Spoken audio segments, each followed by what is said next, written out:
전국 226개 지방자치단체 중 단 12곳의 태양광 사업 실태를 표본 조사했음에도 무려 2267건, 2616억 원의 태양광 보조금 사기가 적발되었습니다. 허위 세금 계산서를 발급받거나 공사비를 부풀리기도 하는 등 각종 비리 수법이 총동원되었습니다. 민주당 정권 5년간 몰랐다면 참담한 무능이고 알고도 묵인했다면 지독한 부패입니다. 그런데 발표 직후 민주당의 반응을 보니 방조범을 넘어서 사건의 주도자임이 확실해지고 있습니다. 어제 대통령은 국민의 혈세가 어려운 분들을 위한 복지에 쓰이지 않고 이권 카르텔 비리에 사용된 것을 지적하고 정상적인 사법 시스템을 통해 처리될 것이라는 지극히 상식적인 입장을 밝혔습니다. 이에 대해 민주당은 수사 가이드라인을 운운하며 재발적인 도둑 마냥 억지를 부리고 있습니다. 국가에너지 정책마저 자신들의 신부패 재생사업으로 전락시킨 방증입니다. 수사 가이드라인은 오히려 민주당 정권의 특기였습니다. 문 대통령이 검찰과 경찰에 명운을 걸라고 했던 사건 중에 제대로 해결된 것이 대체 무엇입니까? 각 수사 단계마다 해위와 문개기를 일삼았고 그것이 통하지 않으면 권력으로 찍어 눌렀습니다. 끝내 덮지 못한 사건에 대해선 마음의 빛을 언급하며 압박했습니다.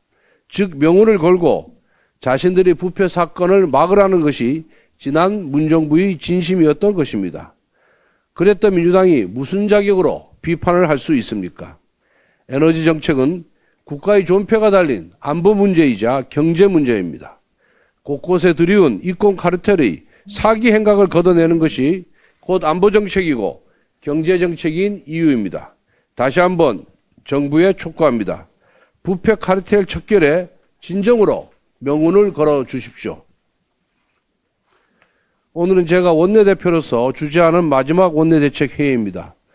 지난 5개월을 돌아보면 참으로 숨가쁜 시간이었습니다. 168석 거대 민주당의 돈 없는 정치 공세와 국정 발목 잡기에 대응하기에도 시간이 부족한데 당이 내용에 빠졌습니다. 심지어 민주당은 이재명 당대표의 각종 범죄 혐의 수사를 막기 위해 전 당이 일치 단계라고 했는데 우리는 전직 당대표가 대통령과 당을 위해 쉴 새 없이 돌팔매질을 하고 있습니다. 우리 정책과 비전이 제대로 전달되기에 어려운 상황이었습니다. 우리가 분열과 혼란을 계속한다면 수적 열세 속에서 다수당에 일방적으로 끌려다닐 수밖에 없습니다. 국정 운영에 더 큰 부담을 안길 것입니다. 새 정부 들어 처음 실시되는 국정감사를 앞두고 원내 지도부가 교체되는 불가피한 상황이지만 하루빨리 당이 안정화되고 새 지도부를 중심으로 당이 똘똘 뭉쳐 국민 앞에 제대로 된 실력을 발휘해야만 합니다. 저 역시 어느 자리에 있든 윤석열 정부의 성공과 우리 당의 화합을 위해 혼신의 힘을 다하겠습니다. 그동안 함께 고생해 주신 성일정 정책위 의장님, 송원석 원내수석님과 원내 부대표 여러분, 그리고 상임위 위원장님과 간사님들께 특별히 감사의 말씀을 드립니다. 사무처 당직자들과 보좌진, 언론인 여러분께도 감사의 말씀을 드립니다. 네, 그동안 당을 위해서 힘들고 어려울 때 권성동 원내대표님께서 윤석열 정부의 성공을 위해서 정말 많은 역할을 해주셨고 힘든 역할을 마다하지 않으셨습니다. 국정 발목 잡기의 혈안이었던 민주당을 향해서 많은 공격의 선봉에 서셨고 당이 힘들 때 많은 방향을 제시해 주셨습니다. 오늘 마지막 주재해 주신 우리 권성동 대표님께 우리 모두 박수 한번 좀 쳐드리셨으면 좋겠습니다.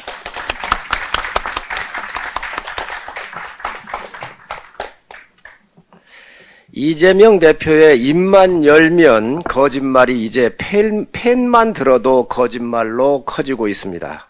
고 김문기 처장을 아느냐는 질문에 모르는 사람이라 해놓고 검찰에 보낸 서면 답변서엔 프로그램 사회자가 질문을 했을 당시에 제 기억에 의하면 성남시장 재직 때는 몰랐던 게 사실입니다라고 대답을 했습니다. 어제 언론 보도를 통해 성남시장 재직 시 해외여행에서 김문기 씨와 골프를 친 것은 물론이고 함께 여행을 하면서 나누는 영상까지 온 국민이 다 함께 지켜봤습니다. 10박 11일의 장기 여행과 대장동 등 단군 일의 최대 치적이라던 사업의 주역을 기억을 못하는 사람이 어떻게 대권 후보와 당대표를 할 수 있단 말입니까? 위기에 몰리면 다 모른다 하실 겁니까? 불리하면 이제 부인도 모른다고 할 날이 멀지 않은 것 같습니다. 민주당이 기어이 어제 15일 농해수위 법안 소위에서 양곡처리법을 날치기를 했습니다. 이재명 대표가 14일 민주당 최고위에서 쌀값 안정 대책 마련을 요구하고 양곡관리법 통과를 대안으로 내놓더니 어제 불법 날치기 통과를 자행한 민주당의 행태는 한편의 코미디를 보는 듯합니다. 쌀값 하락의 주범은 바로 문재인 정권입니다. 지난 20년 문재인 정부가 수급 추정에 완전히 실패를 했습니다. 시장에 부족한 쌀은 10만 톤인데 정부 보유 30만 톤을 시장에 풀면서 시장 가격 조정 기능이 완전히 무너진 것이었습니다. 21년 쌀에 대한 시장 격리를 지연한 것도 문재인 정권 아닙니까?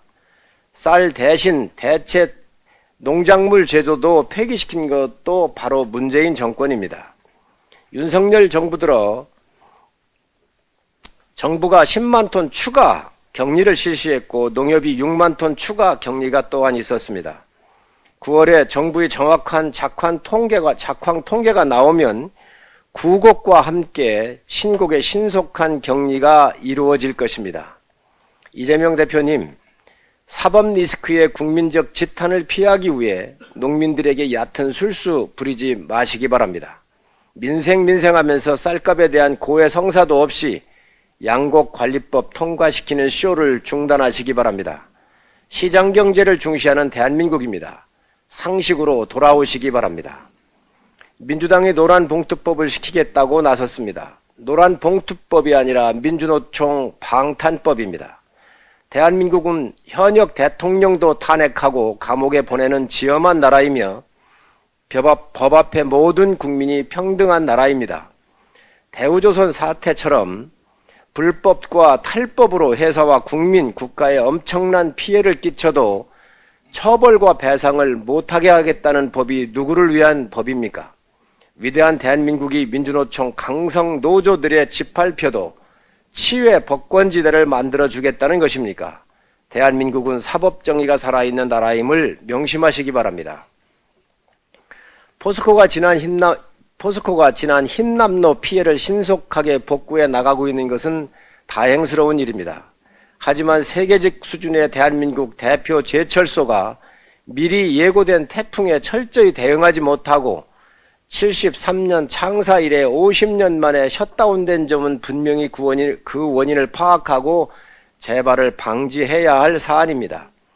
피해액은 천문학적이고 완전히 정상화가 언제까지 될지 모르는 상황에 놓여 있습니다. 대한민국 산업에 돌이킬 수 없는 피해를 초래한 일입니다. 특히 포스코가 지진이나 태풍 등에 언제 노출될 수 있을지 모르는 입지이며 특히 바로 옆에 있는 냉천이 하루로 갈수록 급격히 수량이 많아지는 것에 대해 예측도 대비도 되지 않은 것은 심각한 문제가 아닐 수 없습니다. 관계당국은 포스코가 입지 및 기후 변화에 대한 대비책이 있었는지 철저히 파악해 당에 보고해 주시기 바랍니다. 또한 충분히 예견되었고 마땅히 준비되어야 하는 대비책 마련에 소홀한 것이 드러난다면 이에 대해 경영진의 책임을 물어야 합니다. 세계 초일류 기업이며 선조들의 핏값으로 세워진 자랑스러운 제철소에 큰 오점을 남긴 이번 피해는 반드시 책임이 뒤따라야 합니다. 대한민국 철강산업 역사에 큰 오점을 남긴 것은 참으로 안타까운 일입니다. 정부는 철강 피해 복구 및 수급점검 TF를 운영하는 만큼 신속한 복구를 적극 지원하고 국민의힘 역시 지원할 수 있는 모든 것을 아끼지 않겠습니다. 포스코 정상화를 위해 추석도 반납하며 가정용 드라이기까지 동원해 복구 작업을 펼친 직원 여러분 노고에 감사드리며 다시는 이런 일이 발생하지 않도록 철저히 대비책을 준비해 주시기 바랍니다. 하나 더 여기서 끝내겠습니다.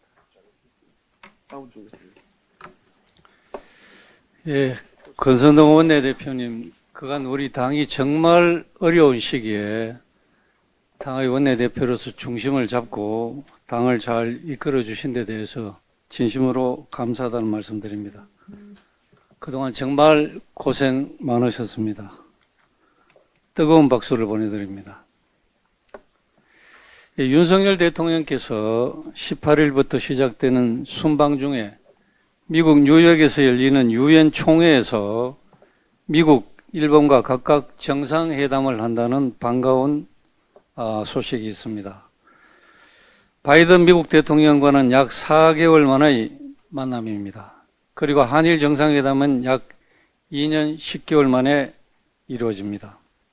이번 한미 정상회담에서는 지난 5월 정상회담 이후에 관계부처가 발전시켜온 구체적인 내용들을 다시 논의하고 지금의 여러 가지 현안에 대해서 양 정상이 공감을 이루는 자리가 될 것으로 기대합니다. 특히 일본과의 정상회담은 약 3년 만의 회담으로 문재인 정부에서 최악의 관계로 만들어 놓은 양국 관계를 복원하는 데 중점을 둘 것으로 기대를 합니다. 양국의 발전을 위해서 서로 협력해야 될 부분이 많은데 이번 회담에서 미래지향적인 관계 발전을 논의하는 좋은 자리가 될 것으로 기대를 합니다. 특히 이번 한일 회담은 최근 북한이 핵선제 타격을 법제화한 시기에 이루어지고 있습니다. 김정은이 본인이 불안하면 바로 핵을 선제 공격할 수 있다는 그런 법을 만들었지 않습니까? 한국과 미국, 한국과 일본이 평화 공조를 위해서 흔들림 없는 의지를 재확인하는 자리가 될 것으로 기대합니다. 우리 국민들 여론 중에서 우리 윤석열 대통령께서 외교 안보 문제는 정말 잘하고 계신다, 이런 여론이 매우 높습니다. 대통령이 해야 될 가장 중요한 책임과 책무는 이 나라의 안보를 굳건히 지키는 것이고 그리고 국민의 생명을 지키는 것이 가장 중요한 대통령으로서의 책무라고 생각합니다. 그 점에 있어서는 윤석열 대통령께서 매우 잘한다, 이런 평가를 받고 있는 것 같습니다. 이러한 윤석열 정부의 이 외교에 대해서 민주당은 오로지 발목 잡기로 일관하는 그런 경향이 있습니다. 외교 문제만큼은 초당적인 자세로 반대를 위한 반대를 하지 말고 적극적인 협력의 자세를 보여주시길 당부드립니다. 최근 민주당의 태도를 보면 이재명 지키기에 이어서 문재인 정권의 비리 감추기에 혈안이 되어 있는 것 같습니다. 다시 말씀드리면 민주당의 이재명 사수에 의해서 두 번째 사수의 목표가 생긴 것 같습니다. 그것은 바로 문재인 정권의 비리 감추기입니다. 감사원이 문재인 정부 때의 각종 문제에 대한 감사를 하자 민주당이 이를 통제하기 위해서 다수 의석으로 횡포를 부리고 있습니다. 민주당 의원 등 약 60여 명이 발의한 감사원법 개정안의 주요 골자는 감사원에 대한 국회 통제를 대폭 강화하겠다는 내용을 담고 있습니다. 이 개정안에는 감사원이 특별감찰을 할 때 계획서를 국회 소관상임위원회에 제출해 승인을 얻어야 하고 감사 결과를 국회에 보고해야 된다는 내용이 담겨 있습니다. 감사원은 직무상 독립성을 가지는 헌법기관입니다. 대통령에게도 감사 계획을 보고해서 승인을 받고 있지 않고 있으며 그 결과를 대통령에게도 보고하지 않는 것이 원칙인데 국회 보고 후에 승인을 받아서 감사를 하라는 것은 감사원의 기능을 무력화시키는 폭거인 것입니다. 감사원을 국회의 산하기관으로 전락시켜 자신들의 비리를 감추기 위해 통제하라는 초헌법적 명백한 헌법 파괴 행위를 즉각 중지해야 합니다. 탈원전 정책과 같은 정부의 중요 정책 결정 및 정책 목적의 당부에 대한 감사는 아예 하지도 못하게 하는 내용 또한 담고 있습니다. 최근 공분을 사고 있는 문재인 정부의 태양광 사업 등 국민 혈세가 투입된 국가의 미래를 위한 사업, 국민의 삶과 직결되는 사업에 대해서 문제가 있으면 당연히 감사원이 세밀하게 들여다봐야 하는 것입니다. 도대체 감사원법까지 개정하여 숨기고 싶은 것이 무엇인지 묻지 않을 수가 없습니다. 민주당의 감사 완박으로 인해서 그 피해는 고스란히 국민에게 돌아간다는 것을 자신들도 잘 알면서도 자신들만을 위해 법을 만드는 것입니다. 민주당은 오로지 문재인 정부 방탄을 위해서 식물감사원을 만들려는 만행에 대해서 국민들에게 사과하고 즉각 철회하길 바랍니다. 제발 국민을 기만하는 행위를 이제는 그만두고 진정으로 민생에 집중하기 바랍니다. 이상입니다.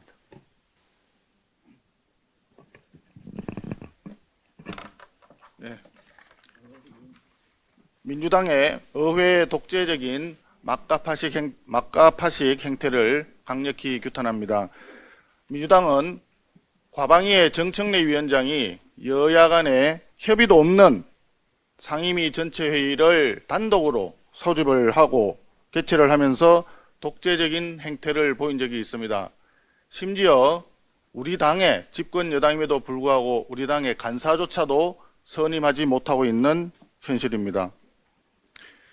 또한 기재위에서는 소위원장, 그중에서도 조세 소위원장을 차지하겠다는 욕심 때문에 제대로 된 심사가 진행이 되지 않고 결산 심사도 전체 회의에서 통과시킬 수밖에 없는 그런 현실입니다.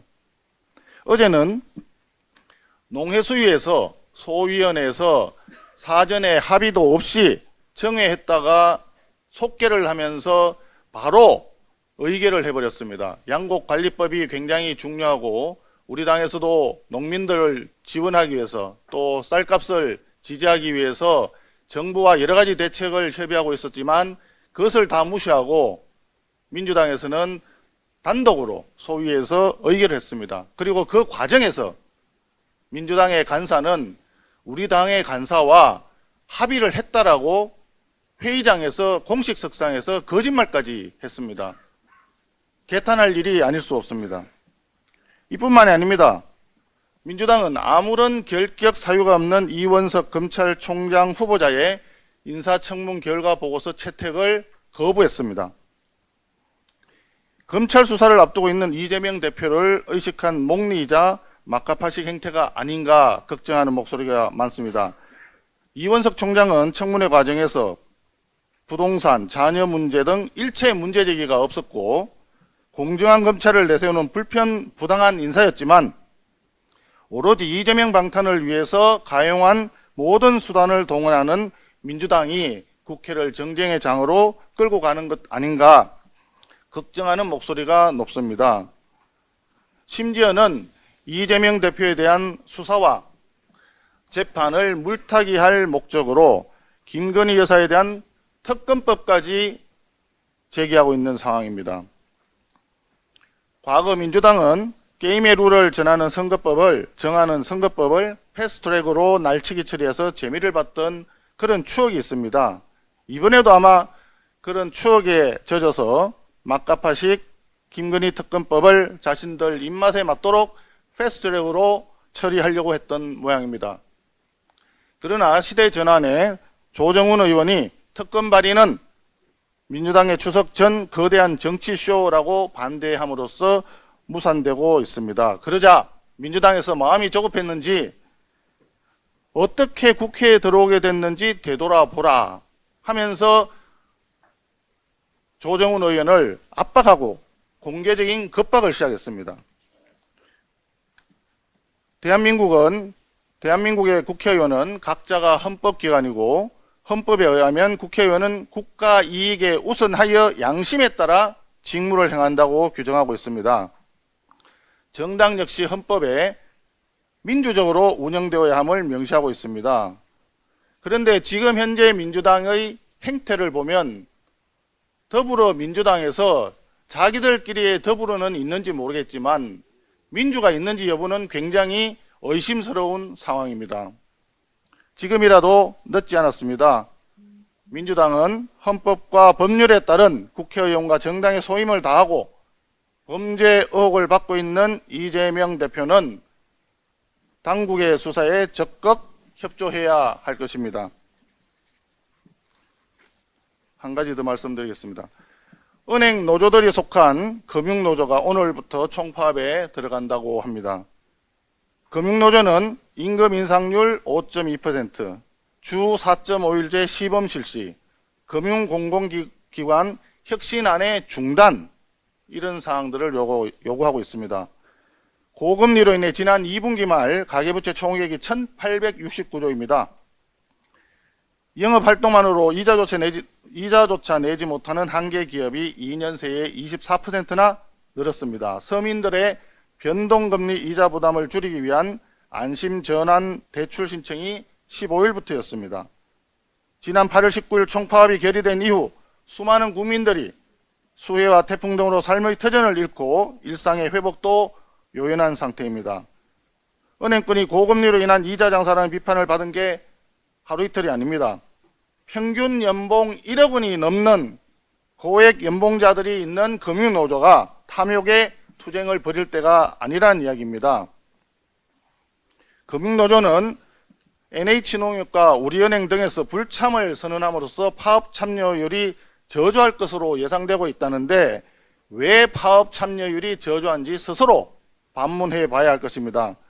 금융당국은 금융노조 파업이 국민에게 불편함을 끼치는 일이 없도록 비상대응책에 대비해 만전을 기해 주시기 바랍니다.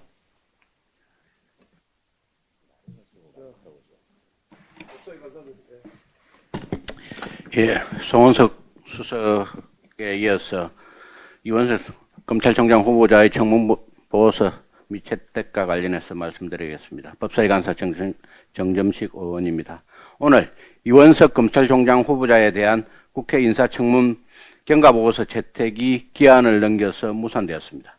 어제까지 윤석열 대통령께서 국회에 재송부를 요청했지만은 민주당은 전혀 협상에 나서지 않았습니다. 민주당은 검찰총장 후보자 외에도 한기정 공정거래위원장 후보자에 대한 인사청문 경과보고서 채택도 무산시켰으며 국회 동의가 필요한 오석준 대법관 후보자에 대해서는 임명 동의안 제출 한 달, 인사청문회 종료 보름이 지나도록 청문보고서 채택을 거부하고 있습니다. 출범 4개월이 된 윤석열 정부에서 민주당이 청문보고서 채택을 거부한 후보자가 벌써 11명에 달합니다.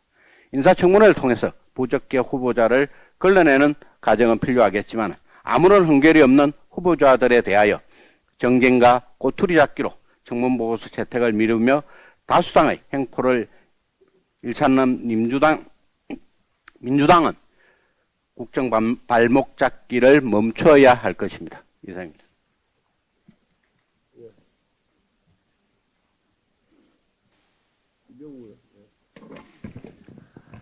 네. 오늘 태풍 피해 상황과 현장에서 겪은 경험을 바탕으로 방제 대책 개선에 관련해서 말씀을 좀 드리겠습니다. 지난 9월 5일 태풍 대비를 위해 포항으로 간 지 11일 만에 국회에 왔습니다. 9월 6일 새벽에 태풍 흰남노가 포항을 강타한 지 열하루가 지난 지금도 포항은 전쟁터처럼 신음하고 있습니다. 동해로 흐르는 가장 큰 강인 형산강은 범람 직전이었고 하천은 모두 넘쳐 주택과 상가, 공장, 농경지, 다리, 도로를 있는 대로 삼켜버렸습니다.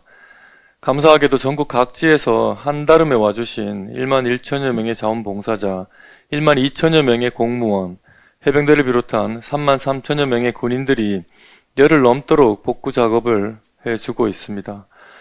하지만 피해 강도가 워낙 세고 그 범위가 매우 넓어 태풍 이전으로의 완벽한 복귀는 매우 먼 상황입니다. 이번 역대급 태풍을 맞아 우리 정부와 각 지자체는 최선을 다했습니다. 태풍 피해 당일 권성동 원내대표님을 비롯한 국민의힘 당 지도부가 피해 현장을 바로 찾았고, 이튿날 윤석열 대통령님이 바로 현장을 방문해서 포항과 경주가 특별 재난 지역으로 긴급히 지정되기도 했습니다. 이로써 수해로 시리에 빠진 지역 주민들은 작은아마 위안을 얻었습니다. 하지만 하루아침에 삶의 터전을 모두 잃어버린 지역의 시민들과 기업들이 일상을 회복하기에는 정부의 재난지원금과 지원 정책이 매우 아쉬운 상황입니다. 침수주택에 대한 재난지원금은 세대별 200만 원에 불과합니다. TV, 냉장고, 세탁기는커녕 새로 도배, 장판을 하기도 버겁습니다. 그리고 침수 상가는 재난복구를 지원할 근거조차 없습니다. 지금 이 기후변화, 긴급한 이런 새로운 기후변화에 따른 그 정부의 재난 방제 대책과 피해 복구 지원 정책이 획기적으로 개선될 필요가 있습니다. 우선 재난지원금과 지원 대상을 확대해야 합니다. 피해 주민들이 기본적인 일상과 생계를 영위할 수 있도록 피해 지원금을 현행보다 최소 2배 이상은 올려야 합니다. 재난지원금뿐만 아니라 수재의연금 지급액도 상향해야 합니다. 생계수단을 잃은 소상공인 자영업자는 한시가 급합니다. 침수 상가에 대한 물질적 지원은 반드시 필요합니다. 그리고 경영에 존폐가 걸린 기업도 정부의 직접 지원이 절실합니다. 기업이 문을 닫으면 그 기업뿐만 아니라 수해로 고통받는 그 지역 주민들의 피해가 역시 배가 되는 것입니다. 포항을 강타한 이번 태풍으로 대한민국 철강제 생산이 크게 타격을 입었습니다. 완벽한 조업 정상화를 위해서는 정부의 각별한 관심과 배려가 필수입니다. 이를 위해 포스코와 포항시, 경상북도가 건의한 대로 정부는 포항을 산업위기 선제 대응 지역으로 신속히 지정해 줄 것을 촉구합니다. 이번 태풍을 계기로 수해 방지 대책을 전면 재수립해야 합니다. 과거 이명박 정부는 4대강 사업을 실시하며 한강, 낙동강, 영산강 등의 본류 외에 지류지천 정비 사업도 계획을 했습니다. 하지만 문재인 정부는 지류지천 정비 사업은커녕 가뭄과 홍수에 꼭 필요한 4대강의 보호 해체에만 몰두했습니다. 포항의 고통을 다른 지역이 또다시 겪지 않도록 정부는 하천 정비와 제방, 방파제 등의 보강에 투자를 아끼지 말아야 할 것입니다. 그리고 수십 년 전 책정한 방제 기준을 기후변화에 맞춰 전면 상향 조정해야 합니다. 하천 및 저수지 준설, 제방과 방파제의 높이, 하수관로 규격, 배수펌프 용량, 양수기 수량, 대용량 방사포 구비 등 이번 포항의 피해 사례를 충분히 분석해서 획기적인 방제 대책을 수립해야 합니다. 국회도 이번 정기국회 기간 중에 정부가 원점에서 방제 대책을 수립할 수 있도록 힘을 모으고 당장 내년부터 관련 사업을 시행할 수 있도록 예산 추가 확보에도 앞장서야 할 것입니다. 태풍 흰남노로 유명을 달리하신 분들의 명복을 빌며 고통을 겪고 있는 유가족 분들께 깊은 위로의 말씀을 올립니다. 예, 유성걸 강사님. 예. 이제까지 그동안 국민의힘 원내 사령탑으로 수고해 주신 권성동 대표님 정말 수고하셨습니다. 기재위 간사 유성걸 의원입니다. 오늘 9월 16일 올해 종합부동산세 합산 배제와 또 과세 특례 적용이 예상되는 64만여 명에 대한 신고 안내문 발송이 오늘 완료될 예정입니다. 이제 종부세 특별공제 금액 변경을 통해서 세액 부담 완화에 손쓸 수 있는 시간이 얼마 남지 않았습니다. 행정안전부에서 최종 세액 계산이 시작되는 10월 20일까지 특별공제 금액 개정안이 확정되어야 합니다. 국정감사 기간을 제외한다면은 9월 말이 개정의 마지노선이라고 볼 수 있겠습니다. 불합리한 세제를 바로잡아서 억울한 일을 당하는 분이 없도록 하기 위한 조세특례제한법 개정안을 민주당은 부자 감세라고 프레임을 씌우면서 끝까지 반대하고 있습니다. 3억 원 특별공제를 1억 원으로 낮춰서 제한함으로써 부자 감세 주장이 무색하게 되었음에도 불구하고 이마저도 거부를 하고 있는 상황입니다. 그래서 저는 여당 간사로서 새로운 방안을 제시한 바가 있습니다. 여기에 대해서 민주당은 답변을 해 주시기 바랍니다. 뒤늦게 조특법이 통과돼서 세금 혜택을 받을 수 있게 되더라도 부부 공동명의의 1주택자의 혼란은 어차피 지금 상황에서 보면은 피할 수 없게 되어 있는 그런 상황입니다. 공동명의자 중 1인을 납세 의무자로 하는 특례 신청을 하지 않는 분들은 유불리를 따져 스스로 세금을 계산해야 되는 그런 어려운 상황에 처하게 되는 것입니다.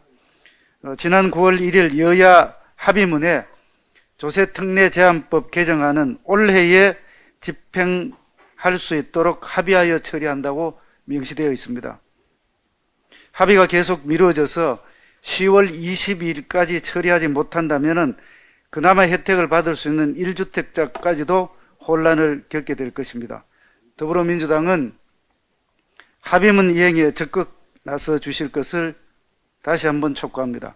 합의 불이행으로 향후 발생할 모든 문제는, 모든 책임은 민주당이 져야 할 것임을 다시 한번 엄중하게 밝히는 바입니다. 이상입니다.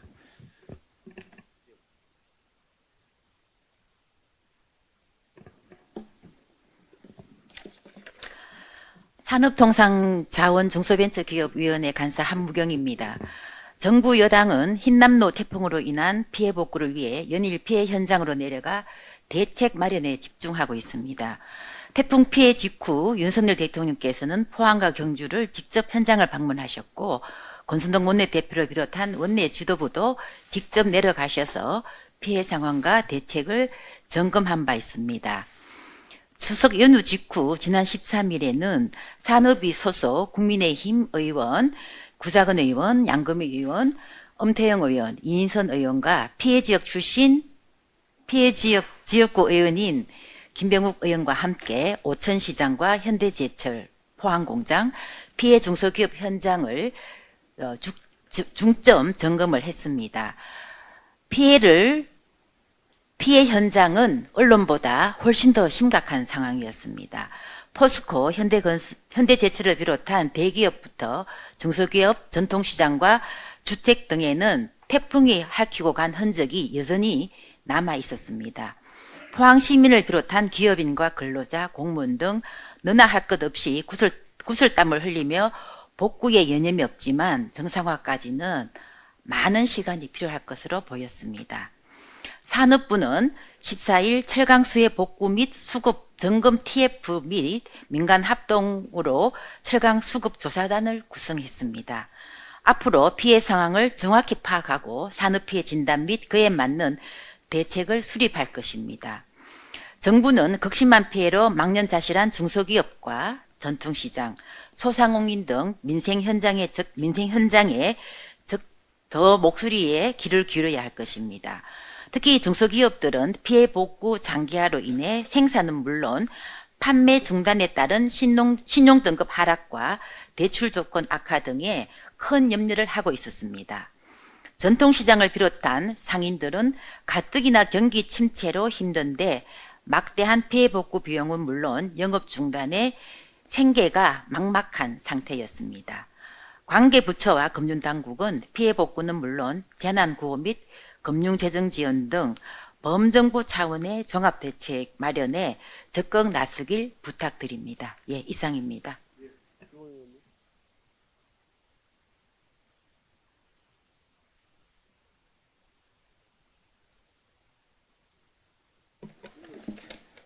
원내부대표 조은희 의원입니다. 비통하고 참담한 신당역 영무원 스토킹 보복 살인사건과 관련해서 말씀드리겠습니다.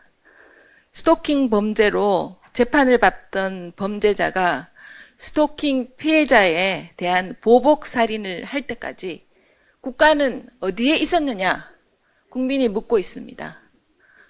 제발 재범 방지에 초점을 둔 법 개정을 해야 한다고 요구하고 있습니다. 스토커는 3년 동안 희생자를 괴롭혔습니다. 모욕적인 욕설과 섬뜩한 협박이 담긴 전화, 메일, 문자, 불법 촬영 영상과 조작 이미지까지 3년간 300여 건의 피해자의 영혼을 파괴하는 폭력을 일삼았다고 합니다. 신당역 사건은 현재의 스토킹 처벌법의 한계를 보여주었습니다. 스토킹 처벌법은 있지만 스토킹 사례를 막지 못했습니다. 도대체 무엇이 문제일까요? 다음 달이면 스토킹 처벌법 시행 1년이 되지만 법 시행 후 경찰 신고는 2021년 10월부터 2022년 6월까지 8개월 동안 22,721건이나 접수가 되었습니다. 이는 스토킹 처벌법 시행 전 3년간 경찰이 접수받은 신고 건수 18,809건에 비해서 무려 훨씬 더 많은 신고 건수입니다. 지난해 스토킹 관련 송치 결정 현황을 보면 총 545건의 스토킹 처벌법 위반 사례가 있었는데도 불구하고 487명이 불구속되고 58명만이 구속되었습니다. 구속률이 10.6%에 불과합니다. 법원도 스토킹 보복 살인의 사건의 책임에서 자유롭지 못합니다. 300번도 넘는 스토킹을 했는데 영장을 기각했습니다. 징역 9년을 구형받은 피고인이 불구속 상태로 재판을 받으면서 보복 살인을 할 수 있게 도와준 꼴이 된 것입니다. 현실과 동떨어졌습니다. 피해자 보호와 동떨어졌습니다. 이런 법 해석은 피해자 보호와 정말 동떨어졌다는 지적을 받지 않을 수 없습니다. 법무부에서 스토커에게 전자발찌를 치우는 법 개정을 입법 예고한 상황이지만 여전히 부족합니다. 형사사법의 최우선 목표는 범죄로부터 공동체를 지키는 것이고 핵심은 효과적인 재범 방지 대책입니다. 연쇄살인법 유영철과 강호순, 나영희 사건의 조두순도 또 출소를 앞둔 김근식도 재범 방지가 본질적인 문제입니다. 스토킹 처벌법을 피해자 보호와 재범 방지를 중심으로 바꾸어 가해자에 대한 처벌과 통제를 대폭 강화해야 됩니다. 전자발찌를 부착하는 전자감시 처분과 재범 위험이 있는 자에 대한 치료 명령을 부과할 수 있게 하고 보안 감시 기간 중 중대한 의무 위반이 있을 경우 감호시설에 긴급 임시 보안 유치를 할 수 있도록 보안 감시 제도를 도입해야 합니다. 이를 통해 국가는 어디에 있었느냐는 국민의 물음에 화답해야 됩니다. 스토킹 방지법, 보안 감시 제도 도입으로 피해자 중심 재범 방지에 초점을 두어야 합니다.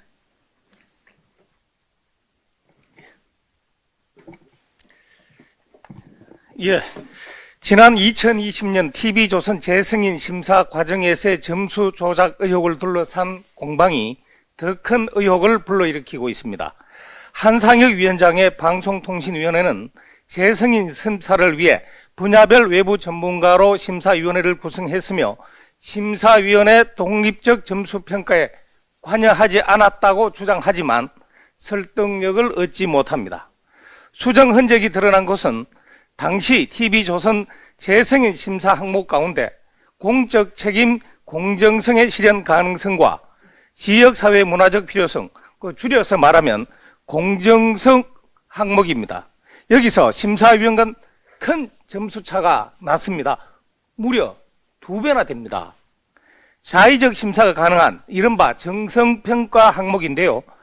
특정 성향의 심사위원의 잣대로 방송 재승인 결과가 달라진다는 게 말이 됩니까? 100번 양보해서 심사위원 선정 어떻게 했길래 그런 특정 성향의 심사위원이 들어와서 재승인 심사 결과를 좌지우지합니까? 담당자가 몰라서 방치했다면 그 자리에 있을 자격이 없는 무능이고, 알면서도 심사위원을 그렇게 구성했다면 공모자일 뿐입니다. 국민들이, 방통위, 나아가서 정부를 어떻게 생각하겠습니까? 그럼에도 방통위는 방통위원조차 납득시키지 못하는 해명 자료를 내놓는 것은 이번 사태의 심각성을 전혀 인식하지 못하는 것입니다.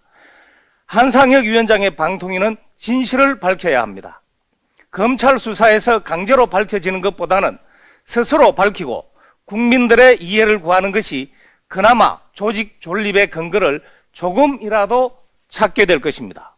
특히 방통위 가족들은 이번 사태의 심각성을 충분히 인지하고 한상혁 위원장 보호보다는 방통위의 존립을 증명할 수 있는 진실 규명에 동참해야 합니다. 이상입니다.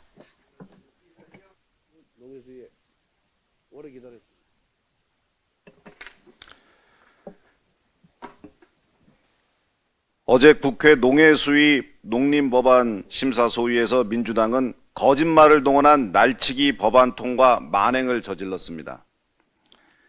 김승남 민주당 간사는 합의되지도 않은, 공람되지도 않은 대안을 여당 간사가 동의했다는 식으로 소위 위원들에게 거짓으로 이야기하며 우리 당 위원들의 강한 항의에도 불구하고 일방적으로 법안을 표결에 붙여 날치기 통과시켰습니다.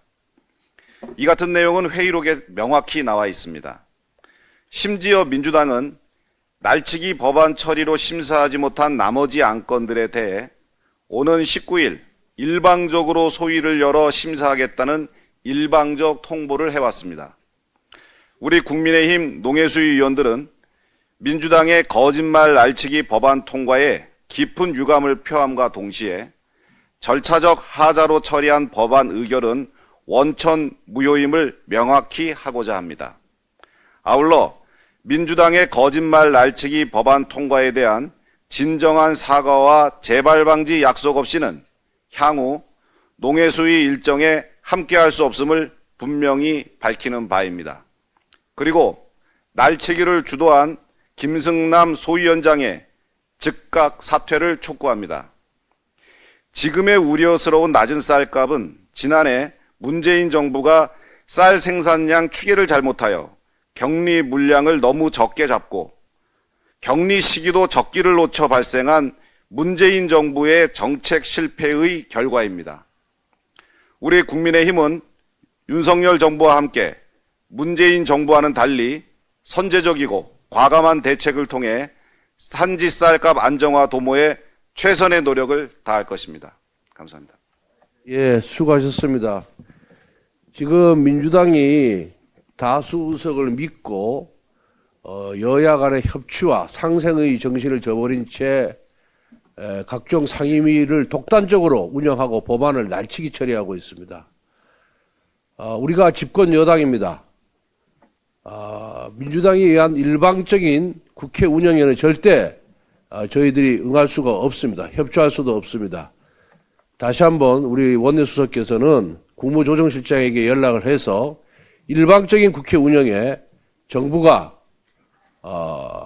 여기에 응하지 말 것을 다시 한번 요청을 하시고 민주당이 일방적으로 법안 처리를 할 경우에 대통령께 거부권을 행사하라고 저희들이 건의하도록 하겠습니다. 여러분들께서는 우리 간사님들께서는 민주당의 일방적인 상임위 운영, 국회 운영에 대해서 강력하게 대처해 주시기 바랍니다. 그러면은 비공개하겠습니다.